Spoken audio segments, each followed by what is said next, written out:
Hello all. So in 1847, Brigham Young and his first group of pioneers reached the Salt Lake Valley.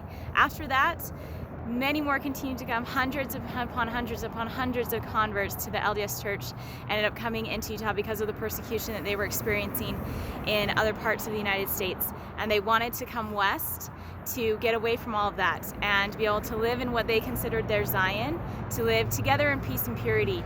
So they ended up moving to the Utah Territory in the west. Now, after Brigham Young had brought a lot of people west, he started to move people around the territory. Between 1851 to 1861 or so, he started sending people into the southern part of Utah where we live.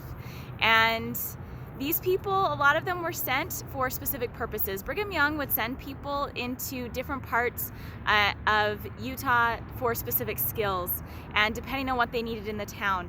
The skill that he sent people down here in St. George, Washington, Santa Clara to do was to grow cotton. And so he sent a lot of cotton growers from the southern states here. And this is why we have the nickname of Utah's Dixie. So you can see the Dixie on the Sugarloaf behind me. We call it the Dixie Rock, but the pioneers actually named it the Sugarloaf because back in those days, when they got blocks of sugar or loaves of sugar, it actually looked red. It looked very reddish sugar. And so that's why they called it the Sugarloaf. But he sent people down here specific to grow cotton. That's why they were here. And the cotton growers from the southern states, their nickname is Dixie. So when they came here, they nicknamed this as Utah's Dixie.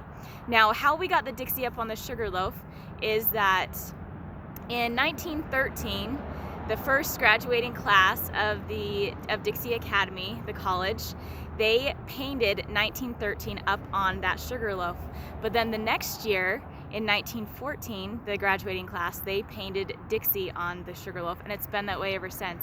And Dixie High School and their graduating classes have taken on the tradition of whitewashing and painting the Dixie up on the Sugarloaf. So that's why we have the nickname Dixie, and how we got Dixie up on the Sugarloaf and why the Sugarloaf is called that. So a lot of us just call it the Dixie Rock, but the pioneers and a lot of Dixieites, people who are homegrown from here, they call it the Sugarloaf. But that's why people were sent down here, is to grow cotton. Brigham Young was sending people all over the Utah Territory, depending on their skills, to build up the cities and for have people to be able to come and live, because we still had thousands of converts coming west because all of the LDS people wanted to live together. They all wanted to live in Zion together, and so they congregated together. And that's why all of these people started moving west because of the persecution that they were experiencing, and they all wanted to live together. So there you go. That's why we have the Dixie Rock and why people were sent here.